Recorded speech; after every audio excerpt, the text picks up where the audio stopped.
Dodgeball, A True Underdog Story is a movie that has become an enduring classic comedy of the 2000s. It's a movie that, at this point, is over 20 years old. Holy mackerel, mister. And while I'm sure many of you likely feel like you could quote the whole thing by heart, I'm here today to point out several subtle details hidden throughout the movie that you've likely never noticed before. So let's get started. The first detail we're going to talk about brings into question exactly what year the movie Dodgeball actually takes place.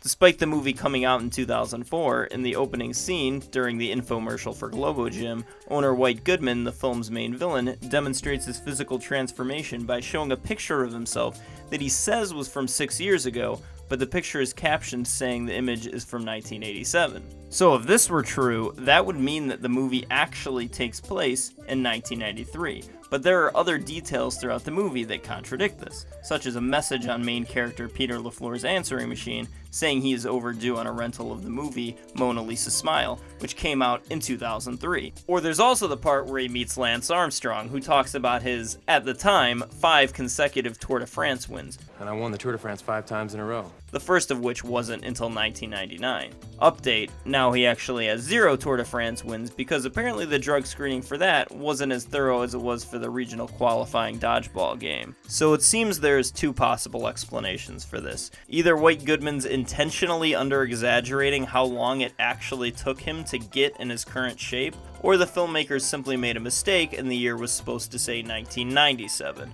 But I personally think the first theory is more fun to consider. Speaking of White Goodman's weight loss, by the end of the movie we see that after losing the dodgeball tournament and his business of Globo Gym, White has gained all his weight back and seemingly just spends his time on the couch eating and watching TV. Well, earlier in the film, White made a couple of TV show references, first referencing Fonzie from Happy Days when making a bribe to Peter,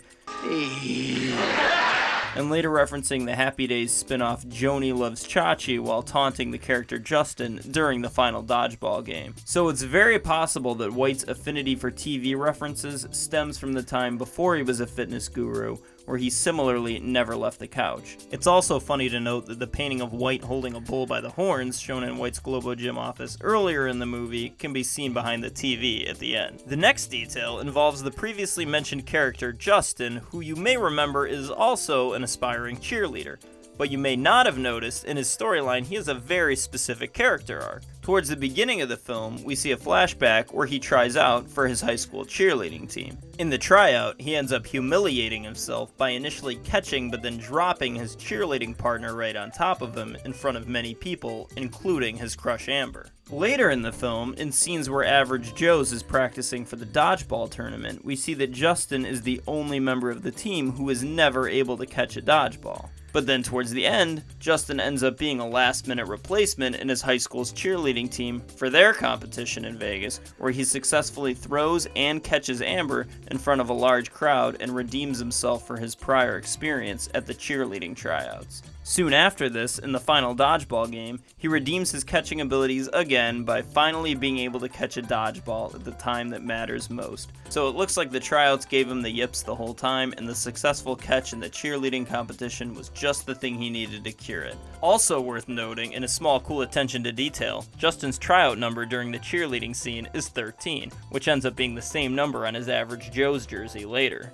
But, in an instance where the filmmakers failed in attention to detail, if you pause the dodgeball tournament bracket when they first show it on ESPN8, The Ocho, and pay close attention, you'll notice there are several mistakes in the setup of the bracket when compared to how we actually see the tournament play out. For example, the bracket shows that Average Joe's would be playing a team named the Claws in the first round, when they actually end up playing Team Blitzkrieg in the first round. Also, according to this bracket, they would have played the Flying Cougars in round 2, but they actually don't end up playing them until round 4. But hey, maybe they could have shifted things around at the last minute before the tournament started. It's also funny to note some of the teams in the bracket that we didn't actually see in person in the tournament, such as the Spleen Mashers, the Pig Stickers, the MILFs, and the Clown Punchers.